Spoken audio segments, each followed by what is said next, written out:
Welcome to Made for Mondays, the source for digging a little deeper into the Believers Church Sunday messages and finding ways to apply them to our daily lives. Together, let's take a deeper look and find a way to bring Mondays back to life. Hey everybody, welcome to the pod. My name is Heather, and who are you fellas? Hey there, Heather. It's me, Jamie.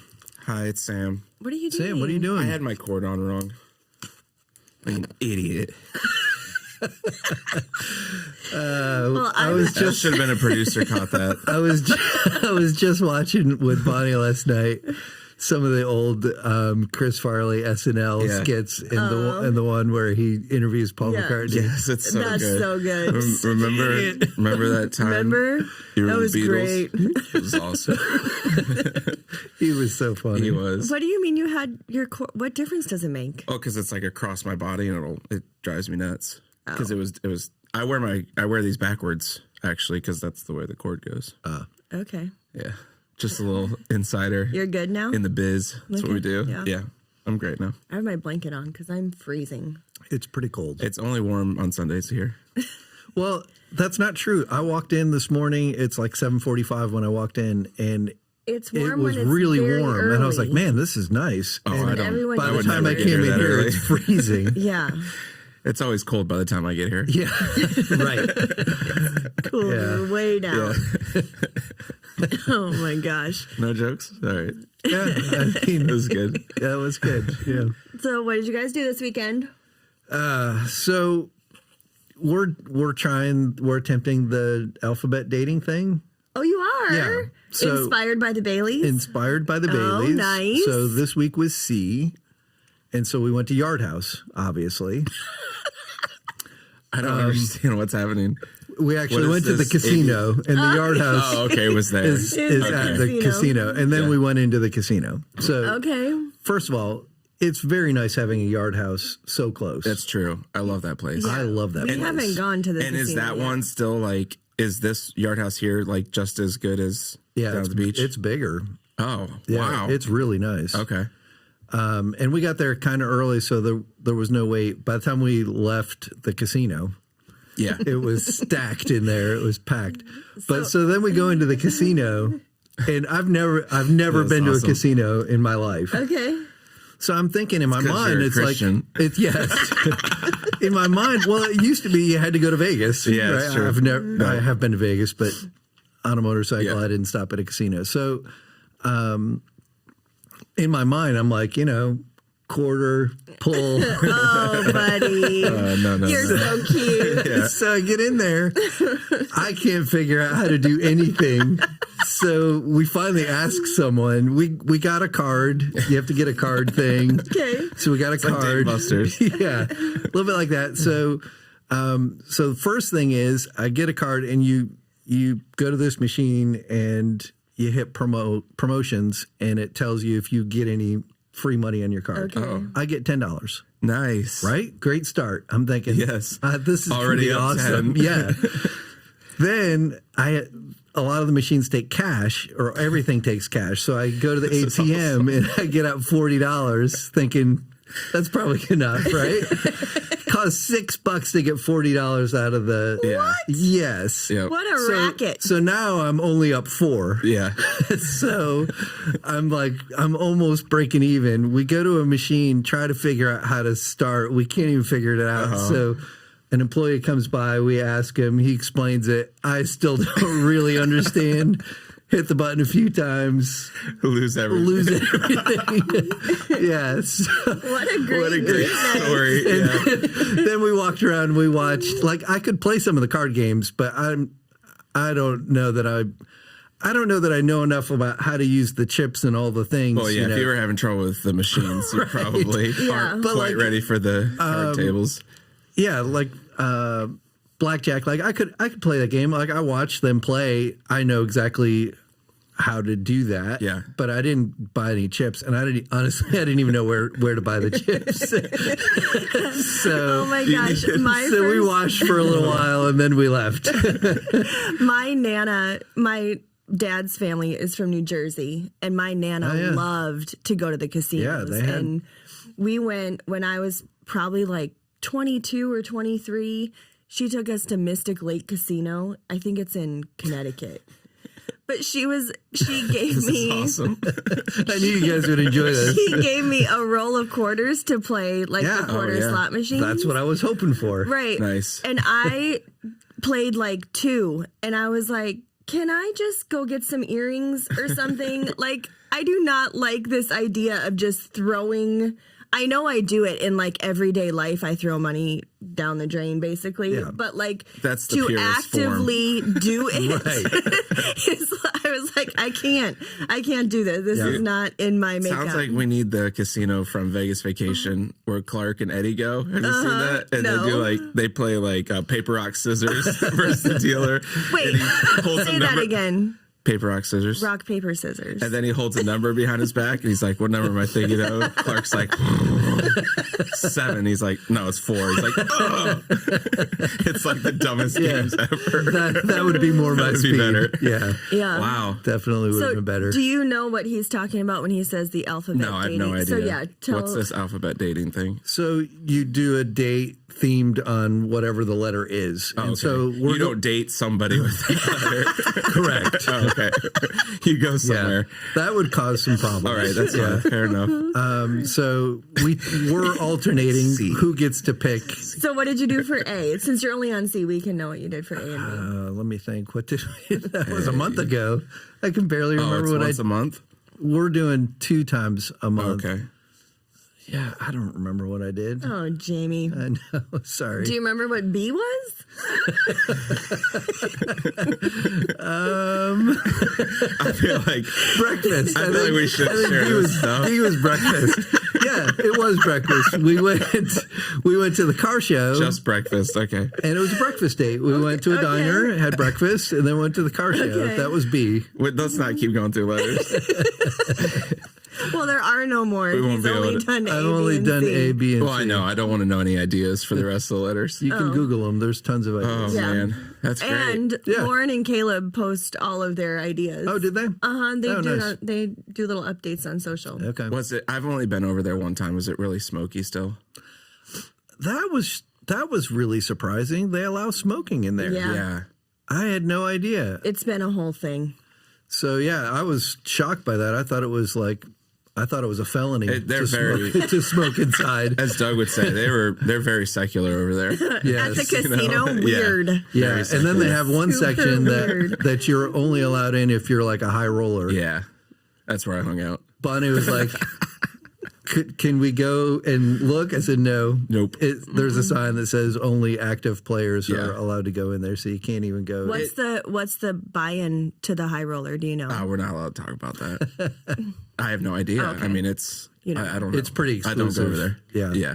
Like you have to be invited. Yeah. But I mean, we've only went over one night, and it's great people watching though. Oh, I yeah, am super- sure yeah, of super that. Now good like people malls are watching. falling apart. Not a great. It's not a bad place, even if you don't want to do any like gamble. You There can was just a go watch lot of people there. Oh Well, yeah. there's a lot of like shows and restaurants and stuff too, right? I don't know about shows. I don't know about shows. There's some restaurants. There's I feel several like restaurants, and there's supposed to be a hotel built eventually over there. Maybe there will be some shows when that happens. All right. Yeah, I think it's going to hang around. I think they're making some money over there. Yeah. Brett Hall, he did a report on Wavy. They exceeded their income for their first year projections. That's because you can't figure out the slots. Well, they didn't get much of my money either.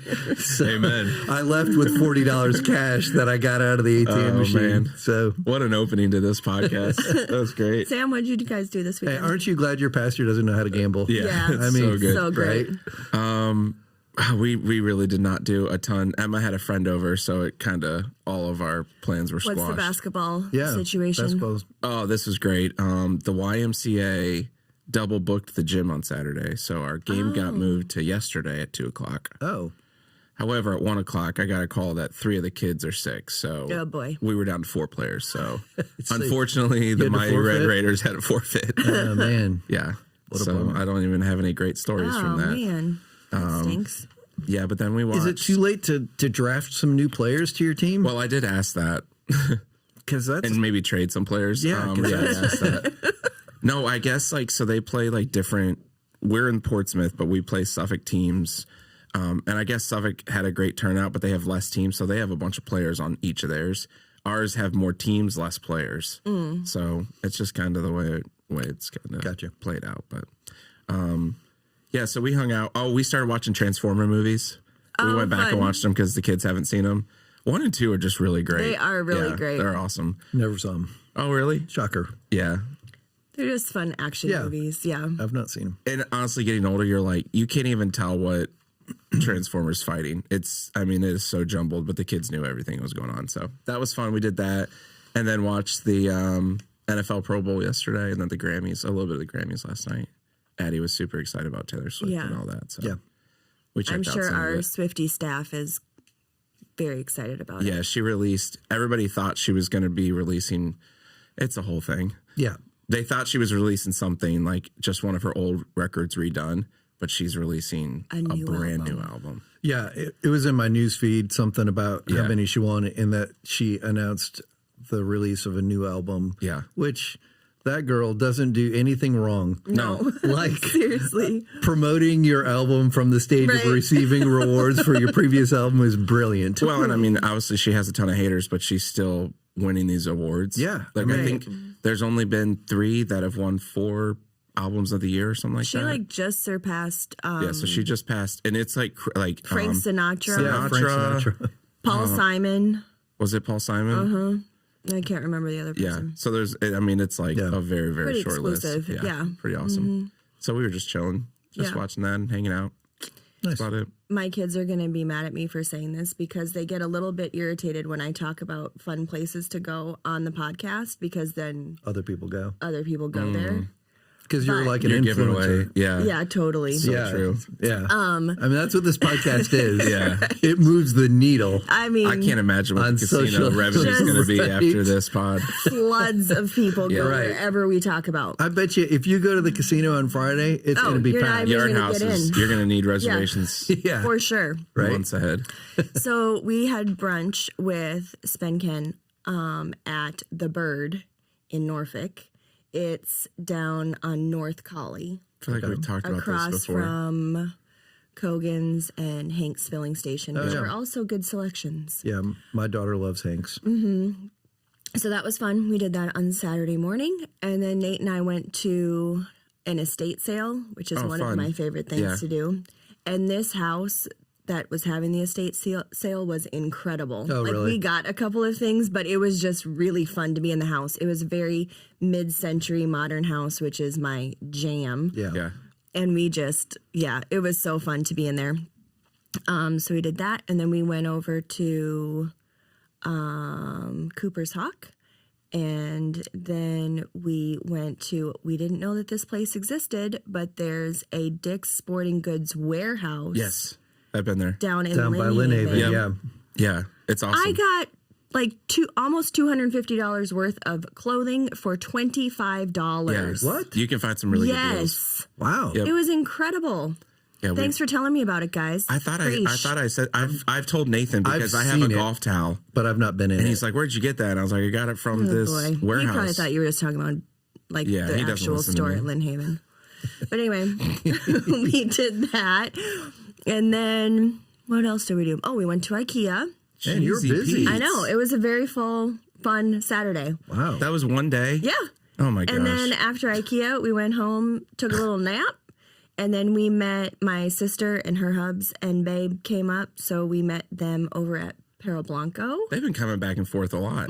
Yeah. Yeah, they tried to come like maybe every 6 weeks or so. They had him sitting up on the out in the commons yesterday during the service. He's so cute. I know, he has the biggest cheeks. Yeah. They like pull his eyes down. Yeah. He's so sweet. He's just turning 7 months already today. Crazy. 7 months old.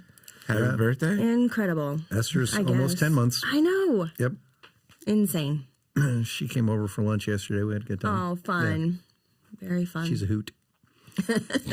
Is she doing? She's like scooting all over. Is she She's crawling everywhere. yet, or is she still doing her own She's still scoot thing? mostly army crawling, but Yeah. she does do some, like she can crawl, it seems like, and she's starting to pull She herself just up feels on like everything. she's faster the other way. She's very fast. It's pretty incredible. That's awesome. Yep. All right. Well, let's talk about our Bible reading challenge. Yeah, Last week we were in Mark 6. Today we started Mark 7. we did. Yes. Anything standing out to you guys? in that? Either of those chapters? So today's reading, which we'll be breaking down over the course of this week, I guess the thing that stood out to me, and partly because of the other devotional that I do with John Ortberg, and he was talking today, he's going through the Sermon on the Mount currently, and he was talking today about how Jesus didn't come to abolish the law, but to fulfill the law. And then in Mark 7, there was the argument, or the, where Jesus calls out the people for violating the law, basically because they've set up their own law, which is legalism. That it wasn't really part of God's law, but they followed it, the man-made rules, to get out of what the actual law had to say. And I just thought it was really interesting, the contrast between those two things. Like the I guess the standards between there are standards for the follower of Jesus, and then there's legalism, right. And like the if you're not careful, you could abandon legalism and go to free for all, and yet Jesus seems to be more anchored on the heart of the law is an expression of who God is. So like in a sense, the law is not abandoned because it is an expression of who God is. But Jesus goes to the purity of that expression of who God is. And even in today's reading talked about how all foods were acceptable, which didn't occur to Peter until Acts chapter 10, which was, a couple weeks ago in our messages. So that was kind of interesting too, because it talks about it. Yeah, it talks about it there, but you don't that doesn't even really become clear until much later on. So just all of that's just super interesting to me.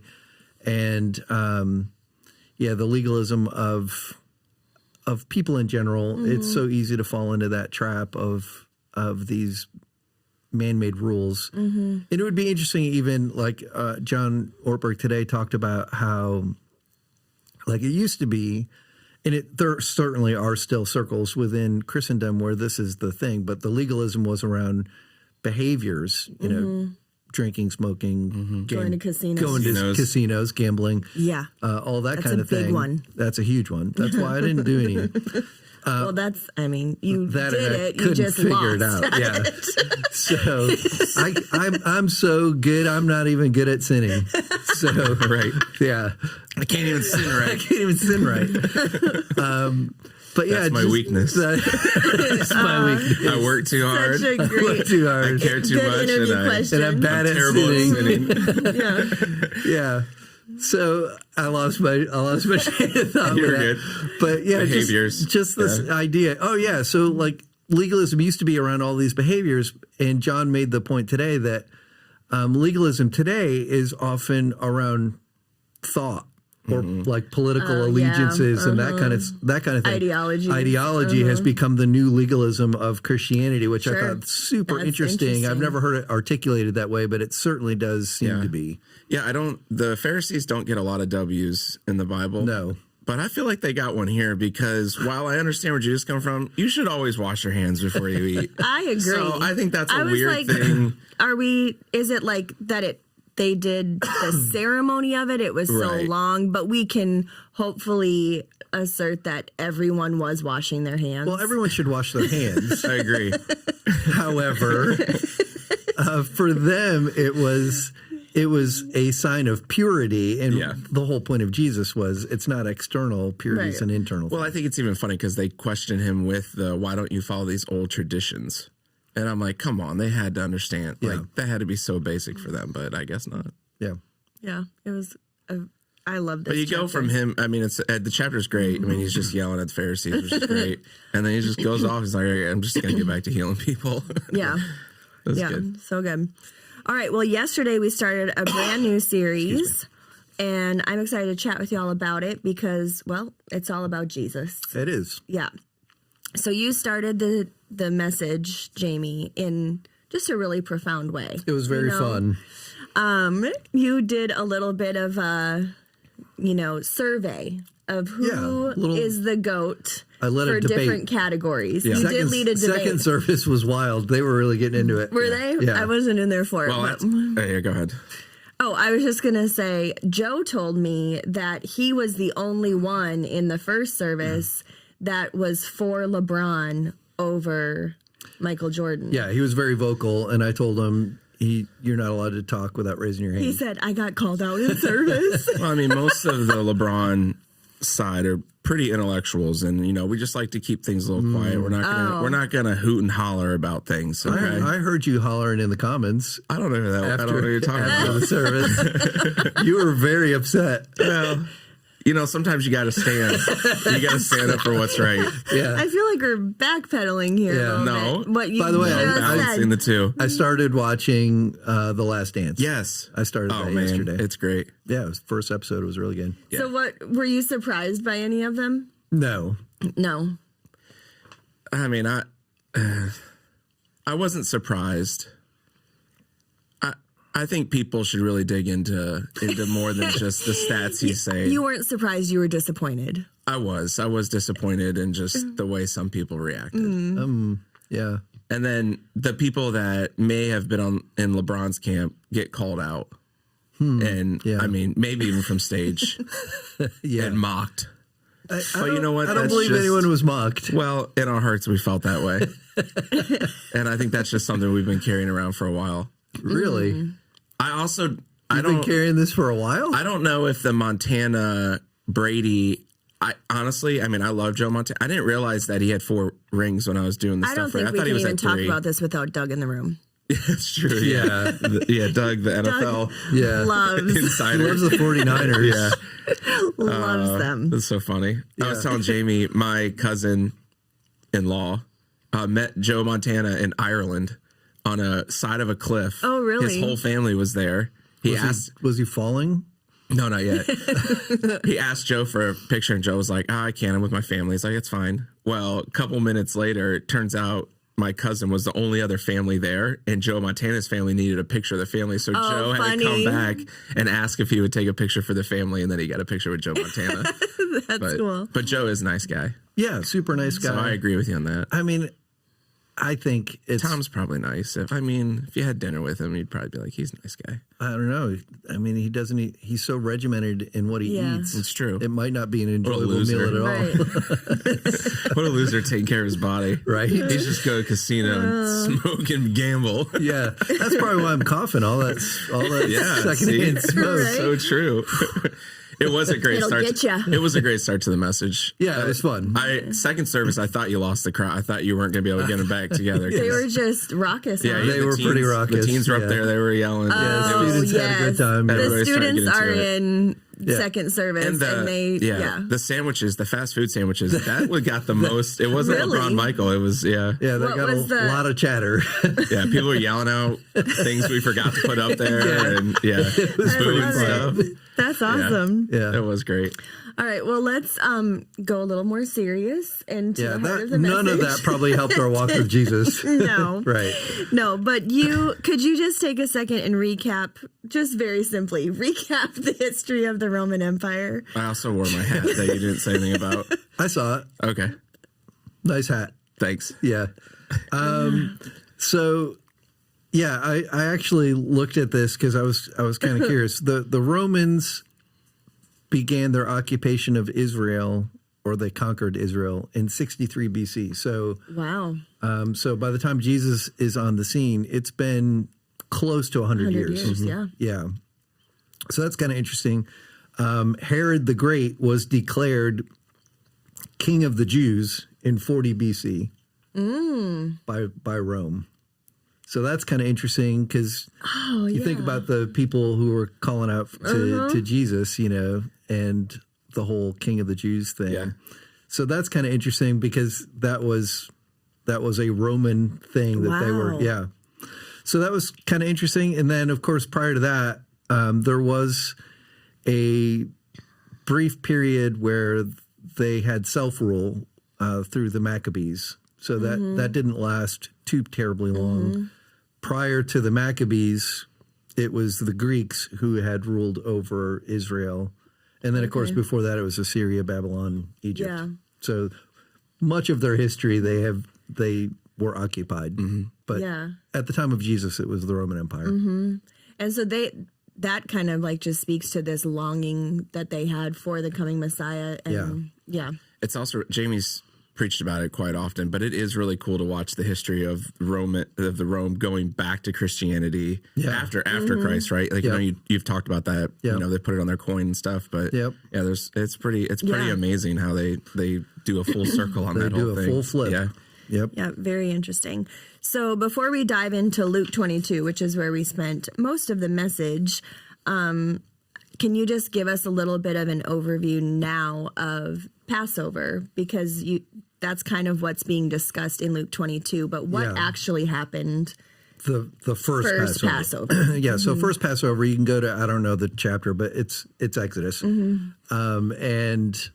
That's gruesome book. It really is. And that's the famous 10 Commandments and the 10 plagues and all of the things. So the commandments come right after Passover, and prior to they're in Egypt and they're being they're enslaved, and Moses shows up on the scene. Let my people go. It's a great scene. Great movie. And his heart is hardened. He doesn't let him go. There's this progression of plagues. Last Pharaoh's heart, Last one is the final plague is the angel that sweeps over the land of Egypt, kills the firstborn of everything, and gives Moses the instruction to do this thing to be spared that judgment. And the thing was this Passover meal, which was they would kill a lamb and they would eat the lamb. That was their meal. But in the killing of the lamb, they'd take the blood of the lamb, they'd smear it on their doorposts, and they would prepare for their departure the next day. And that's exactly what ends up happening. Pharaoh has a change of heart. He lets the people go. They plunder the place on their way out. And then, of course, there's the big scene of Pharaoh changes his mind again, sends people after him. The sea splits and all the thing, right? Yeah. So, action-packed book of Exodus. Yeah. So then they celebrate Passover like every year. So they reenact that final meal every year for hundreds of years. And to celebrate that moment, because it was such a huge thing in their history as a nation.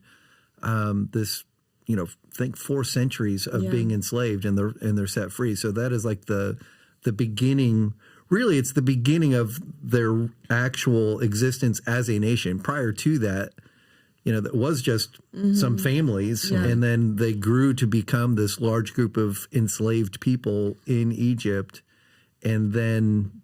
It's really when they leave there that they're, for the first time, really a nation. So Luke 22 is the kind of, we get to see Jesus celebrating the Passover with the disciples. Right. So before we get to that conversation, I would love to just talk a little bit about Lent, because it starts next week. And there's a lot of different things that people can do to engage in this part of our Christian calendar. Yeah. So what are some of those ideas, and how have you guys celebrated Lent season? Yeah, so growing up, I grew up, when I did go to church, it was a Protestant church and not a Catholic church, and almost everyone I knew was Catholic. So most of my friends growing up, they observed Lent. It was required of them, and they would give up something. I've told the story of John Mattias. He gave up gum. He always had gum in his mouth, and he gave up gum one year for Lent, which I thought was shocking that he would do that. But then he would, instead of chewing the gum, he would put the gum in his mouth and get all the flavor out of it, Spit it out. and then spit it out. Oh my gosh! So he rode the line. So he gave up chewing. So he gave up chewing. Yeah, Gave up he did not give chewing up gum, not gum. Right. That's awesome. Yeah. So, historically, traditionally, it's a time of fasting. It's a time of giving up something, and there's lots of people who do different things now that fast social media or the various things, but historically, it's been around food, and so for Bonnie and I, we usually choose some kind of food fast, and that's symbolic of the 40 days of fasting of Jesus, and it's set on the church calendar, which generally speaking, Protestants don't observe. But I think there's some value. I just think there's some value to it. The Lenten fast was instituted by I think it's the Council of Nicaea or something like that, and it was in the 300 AD time frame. So it's been around for a very long time, and I just think if there's something that the church has been observing to enhance their faith and strengthen their walk with Christ for that long, there's got to be some value to doing that and observing that. So even though we're a non-denominational church, there are things like that we will observe and encourage people to participate in. And so, for Bonnie and I, it'll be, it starts on Ash Wednesday, which is this year Valentine's Day. Valentine's Day. Nice. Okay. And it goes next next next Wednesday. week. I can't quite ever figure out.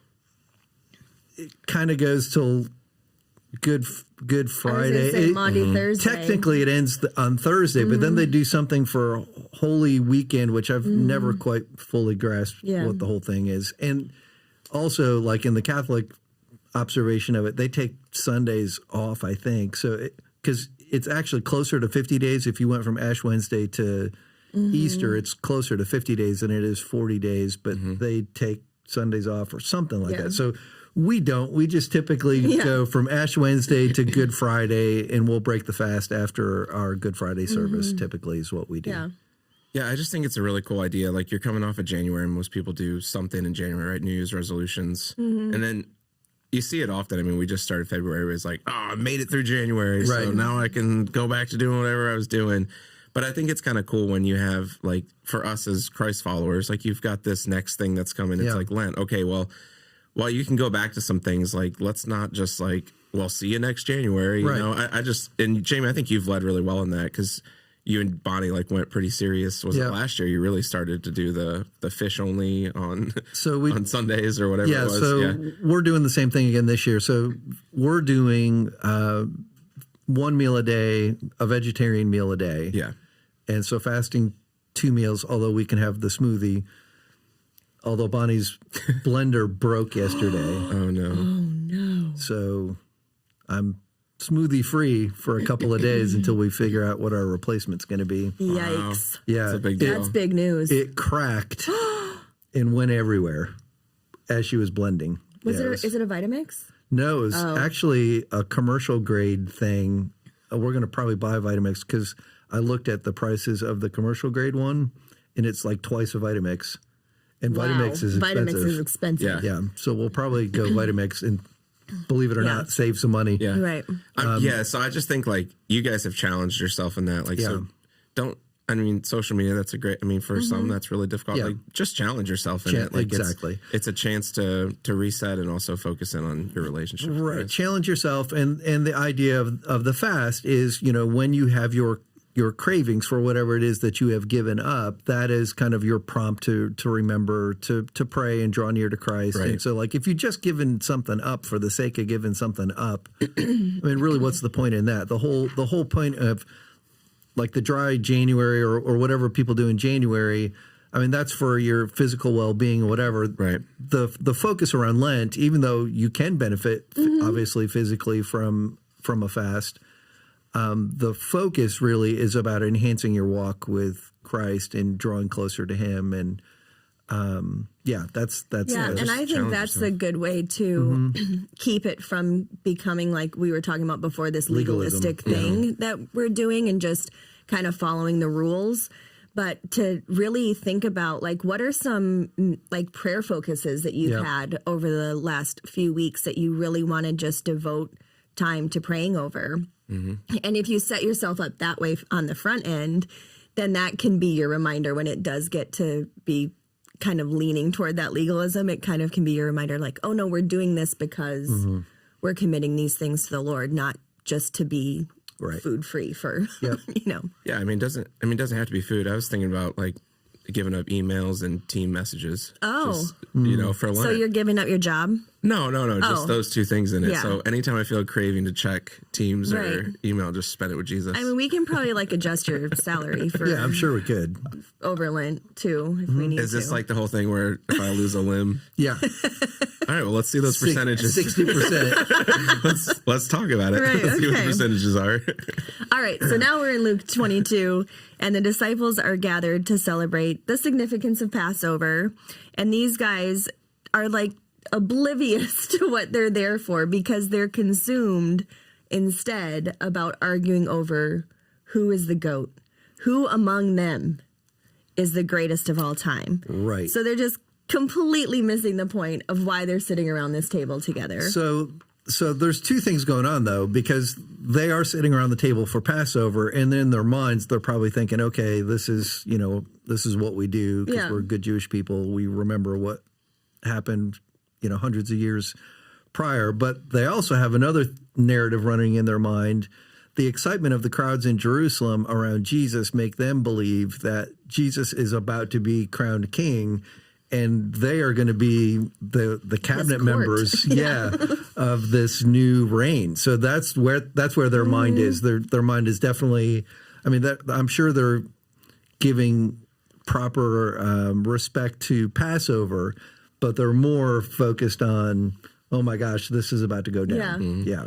So as we think about that story and that scene, the question that I was wrestling with, even for myself, is like, what types of distractions do I allow to pull me away from significant moments, like where I just totally miss out on what this thing is supposed to be about?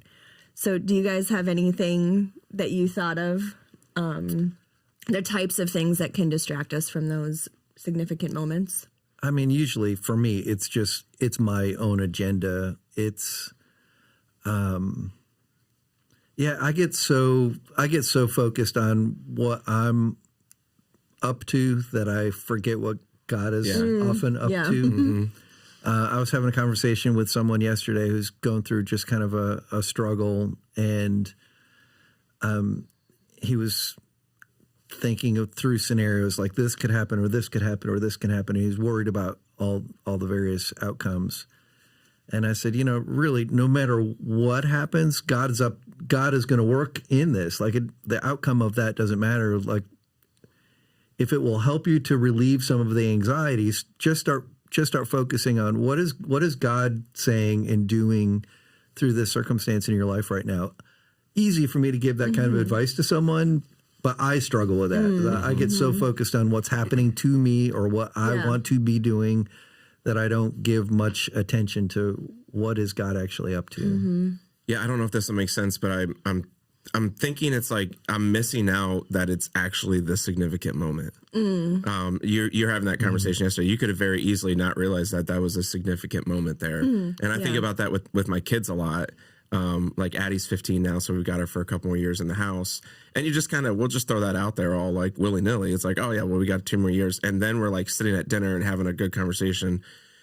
And you get distracted by something else, not realizing that, man, you're in that significant moment where you can have those really good conversations. Yeah. But that happens in the comments all the time too. For sure. Someone comes up to you and they'll share something with you and then they'll walk away. And I won't think about it till maybe that evening or the next week. And I'm like, that was really significant. And I missed out on some. I could have probably tuned in a little bit better. Man, the last couple of weeks in the comments, the conversations I have had have been incredible. Yeah. The things that I'm like, this is like a really deep conversation for the 20 minutes that we have in between services. There's been some amazing things going on. Really good. So Jesus redefined greatness, and he didn't just redefine it, he modeled it. Yep. So you mentioned it briefly, but right before the guys are arguing about who's the goat, Jesus washed all of their feet. Right. So can you share the significance of that practice and just how and why it was so shocking to them that Jesus was doing this for them? Yeah, so I looked a little bit around this, and the modern day equivalent of foot washing would be taking your shoes off when you enter someone's home. Because which I just support a lot more than foot washing. yeah, it's way easier. It's way easier. So I typically don't do that. Do you? I do, but I grew up, like, a lot of my time was in Canada in the north, and you just took off shoes before going into a house because they were snowy. Snow everywhere. Yeah, that's true. I mean, same in New York. We had to take shoes off for school. Yeah. We couldn't, like, we had to have school shoes, and we had to have right. Boots next to it. Yeah. So it's similar to that. So in Luke 7, isn't that I think it's Luke 7. Yeah, Luke 7. Isn't that the passage that Jen taught on a couple weeks ago? Jesus there says in verse 44, talking about the woman that was anointing him, he says, "Look at this woman kneeling here. When I entered your home, you didn't offer me water to wash the dust from my feet, but she has washed them with her tears and wiped them with her hair." So that gives you a little bit of an insight as to what's going on. So it was customary, because they wore sandals and they did not have pavement or concrete, so their feet would be dusty, dirty, grimy, whatever. Even if you didn't have a servant wash someone's feet, you would provide water for someone to rinse their feet off, because the way they sat at the table, they would recline at the table. Right. So it was, talk about washing your hands before you want to wash your feet before you eat, kind of thing, right? It's wild to wash your feet beforehand. This is one of the major reasons why Sam is alive today and not then, because you hate Oh, yeah, that's disgusting. Right. So, I barely wash my own feet. I mean, the soap runs over them. Yeah, that's good enough. That's good enough. I bend all the way down there. So it was customary to at least provide water for someone to rinse their own feet. Yeah. But if someone had means, they would provide a servant to do the job of washing people's feet as they came into the home. And it would show, I'm sure it would show a little bit of, we've got some money. And it was a respectful thing to do. And so when the disciples and Jesus celebrate Passover, no one takes the time to rinse their feet, and no one offers to wash the feet, and there's no servant there.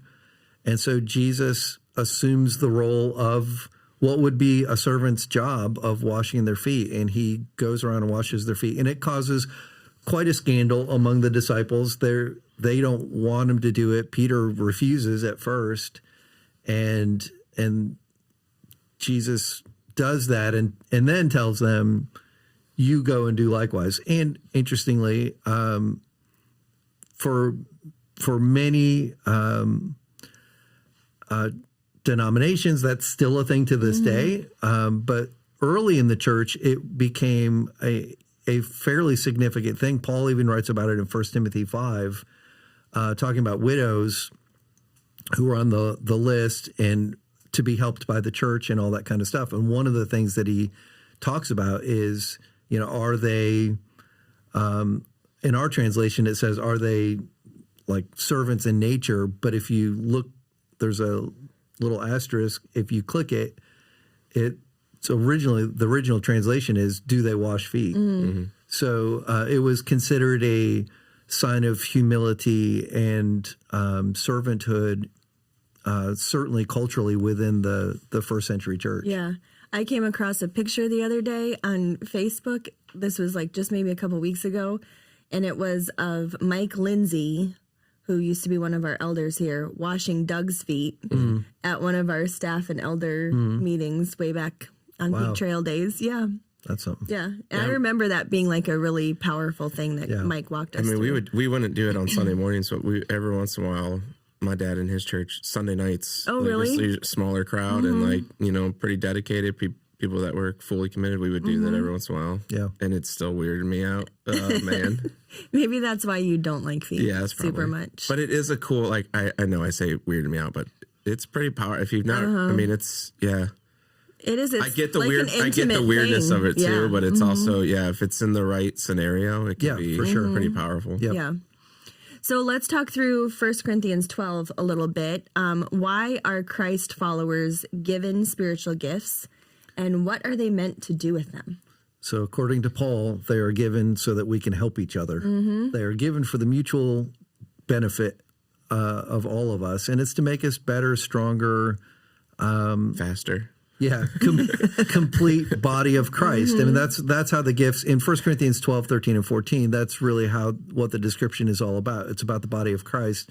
And the spiritual gifts are pieces of the body. Right. That's kind of how Paul describes them. And so it's to make the body complete. You need these various functions within the body of Christ to be a complete body. And so these gifts are used there's people with gifts of teaching and hospitality in Romans. It talks about the gifts of leadership and teaching and all these various things. Yeah. And so, they're all designed to make the body of Christ healthy and strong.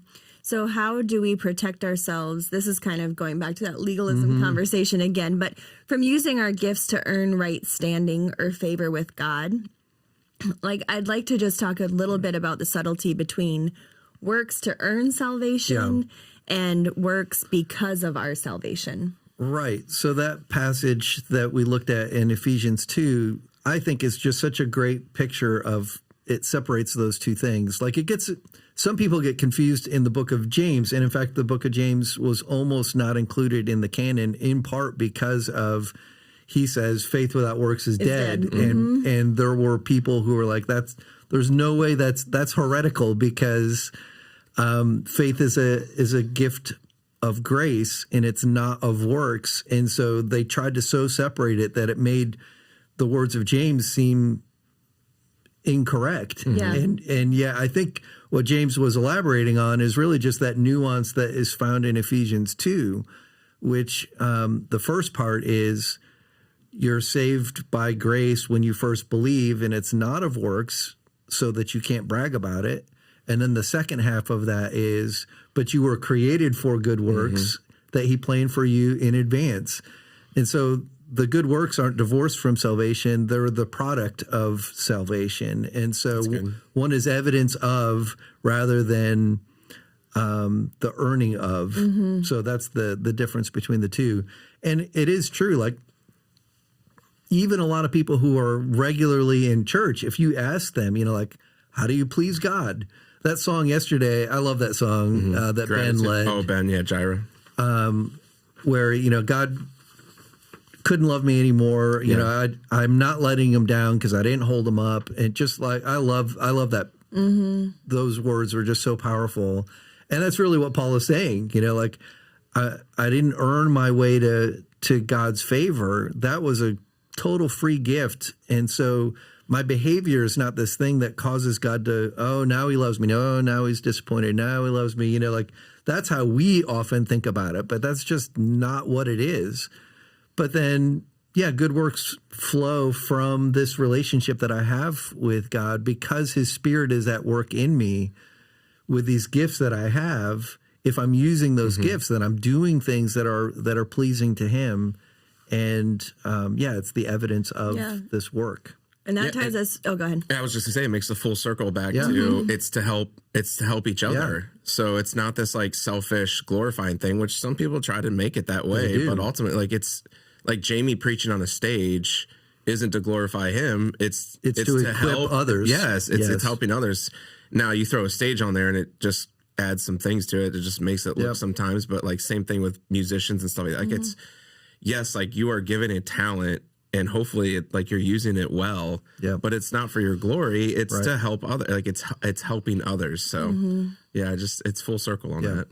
Yeah, and it even goes back to our reading in Mark. I mean, the whole, like, it's not what we're putting into our bodies. Yeah. It's how we're living out what's in our heart and how we're using those gifts and stuff. So that's, just a really cool week with our scripture and message and how it all ties together. So before we wrap up, I want to talk a little bit about Serve Day because we announced that for the first time yesterday. We've been talking about it for a while with staff.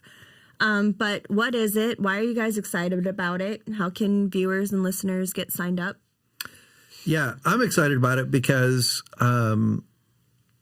this is the path to greatness, serving. And so if our impact teams grow, like yesterday is a great example. Our second service, Next Gen Kids, a couple of the classrooms got maxed out, and not because we didn't have enough room, but because we didn't have enough volunteers. Right. And so several families had to keep their kids out of Next Gen Kids. And they gave them activities to do, and they sat in the commons, but that's less than ideal. And that kid is getting less than what they would normally get out of being in the classroom. And the parent gets less than what they would get if they were sitting in the auditorium. And that happens because we don't have enough volunteers. If there were more volunteers, that would never happen. Like there's enough room back there that if we grow the impact team of Next Gen, there will never be kids that aren't allowed to go back. So, I mean, to me, how exciting is that? Yeah. You know, that every kid who comes to Believers has an opportunity to learn about Jesus on their level. I mean, that's the goal. If we're not, I mean, that's such a basic thing. Yeah. And it's such an obvious thing. And one of the parents that I talked to that was taking the activity sheet back to the counter, she said, she was telling me what was going on. And I said, you know, that's what Serve Day is all about. And she said, I really need to start serving. Yeah. Yeah. There's a lot of people who are thinking that. Yeah. But yeah, this is trying to just kind of move people in the direction of stepping into what they ought to be stepping into anyway. Helping the body, you know, when you're serving, wherever it is you're serving, you're helping someone. You're helping a parent be able to get what God has for them, helping a kid be able to get what God has for them.